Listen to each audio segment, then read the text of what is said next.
Alright guys, welcome back. Here's another electric bike project I built quite a few years ago. I built this for a buddy of mine that lost his license for a little while, and he had to get back and forth to work, so he used this thing. I believe it started out as like a mid-60s Ross beach cruiser. Not sure what exactly year it is or what kind of bike it was. I'm pretty sure it was a Ross, but anyway,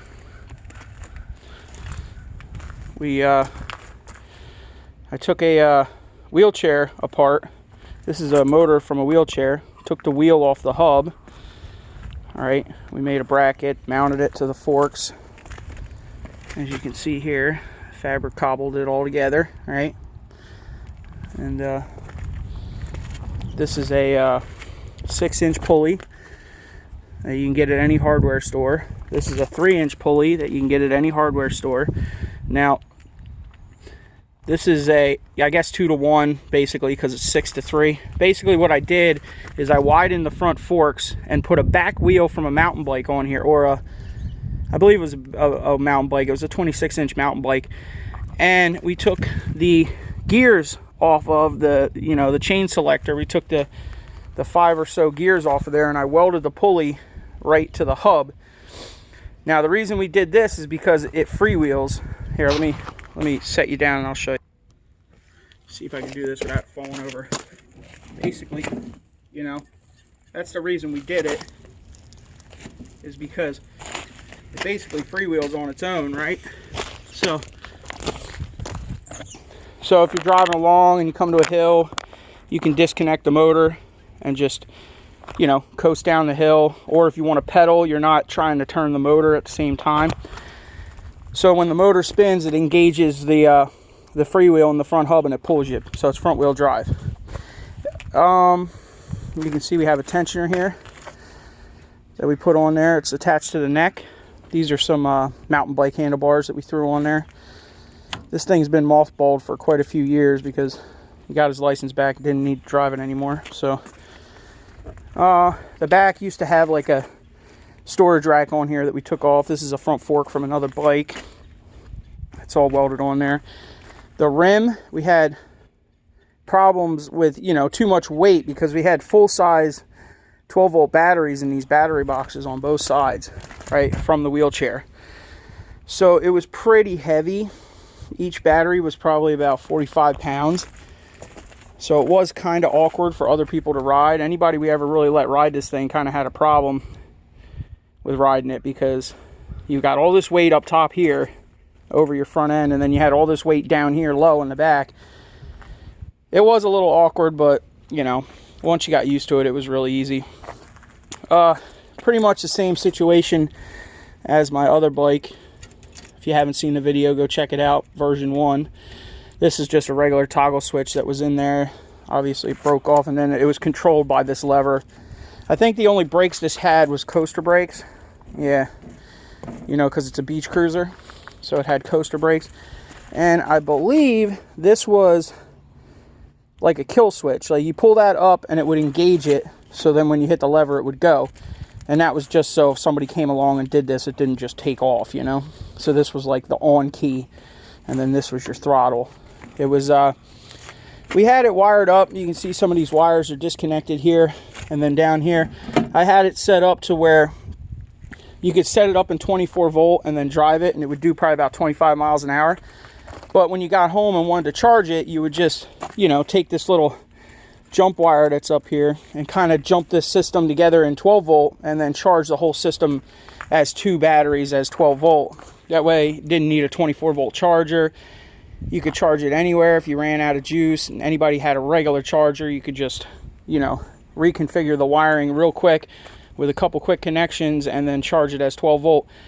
You could also drive it as 12 volt. It would just only do about 12 miles an hour in 12 volt, but you would go really, really far. All right, it would double your distance. I think this was the horn. It was a momentary beep beep. There's the horn. There used to be a light, a vintage round light down here real close to the ground that we took off. I think I sold the light to somebody else for a project. And yeah, so this is version 2. You know, it's been in the mothballs for a while, but I'm sure with some batteries and some new wires and a couple switches, we could definitely get this thing going again if we ever needed to, but nobody ever really has had to use it since then. So we stole the seat off it for another project. But I figured I'd make a short video on this guy because I've got quite a few of them around here that I've built over the years. I'll have to dig them out. It took a pretty good amount of work to get this thing dug out of where it was. It was buried in amongst 3 or 4 other bikes all tangled together, you know. But I'll get you some close-up shots here. It's basically, you know, tensioner. Built a little bracket for the switch to mount it on. Tensioner is mounted to the neck. You know, you can adjust it to tighten the belt. Here's the pivot point.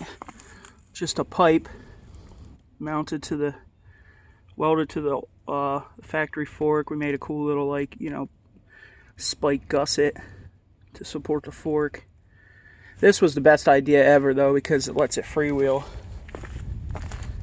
And you can see where we had to cut the original fork off, and I brought it over and basically just made a steering stop for it with this rubber hose on there and a tab. Basically, when you would park it, this is how you would park it. It has a kickstand on the outside of this box. The bracket for this box, the boxes are all flamed out, right? The wheel used to be red, but it's faded out here in the sun. Right, so this is how you would park it. You just cant the handlebars over and lean it over on its kickstand, and it stood there pretty good. You know, because this thing was so heavy, this is how we had to do it. It is kind of, it looks a little weird with this thing on there, but that gear reduction box really makes it nice, and it's quality stuff, you know. Invacare, you know, wheelchair stuff. It's really good stuff. And the motor doesn't mind being ran 12 or 24 volts, so figured I'd do a short video on this thing, you know, if it gives anybody some ideas. This would be a great candidate to modify and now use lithium batteries. Back when we built this, the lithium batteries were really expensive and they weren't as prevalent as they are now. So, you know, if you made a couple smaller packs, this thing would be awesome. It'd be a lot lighter. You could go much, much farther, you know. Maybe swap these out for some leather saddlebags up a little higher with the batteries in them. You know, this was basically built with what we had. An old wheelchair and an old bike, you know. A couple tires and some new wiring, and this thing would be back on the road for sure. But hopefully that gives somebody some ideas, especially the hub idea down the bottom there. That's like the best way I found to do it over the years, and still have a freewheel and not have it be a you know, where you're trying to turn the motor while you're pedaling or anything like that, or where you would have to like disengage the motor so it freewheels. You know, you shut the motor off and I mean, it's effortless, man. She just cruises like a regular beach cruiser at that point. You don't even really notice it, besides the randomness in the weight. You know, the weight definitely made it kind of awkward. And after he got his license back, we were still riding this thing around a little bit, and we let other people cruise around on it, and a couple people crashed it. You know, they busted the box. They busted the box mount off the frame. You know, it's just kind of sitting on there now. But ain't nothing a welder can't fix. And you can see the stock back rim was a little rusty, so he like took the tire off and shoved aluminum, I think that's aluminum tape, you know, on the spots that were real rusty, because it was wearing into the tire because of all the extra weight that this thing was carrying. So like I said, with some lithium conversion and some wiring and maybe some new paint, man, this thing would be really, really cool. You know, go over this one more time. You know, it's pretty simple, just a pipe. Extended the fork so the back wheel will fit on there, because back wheels are wider, right? Yep.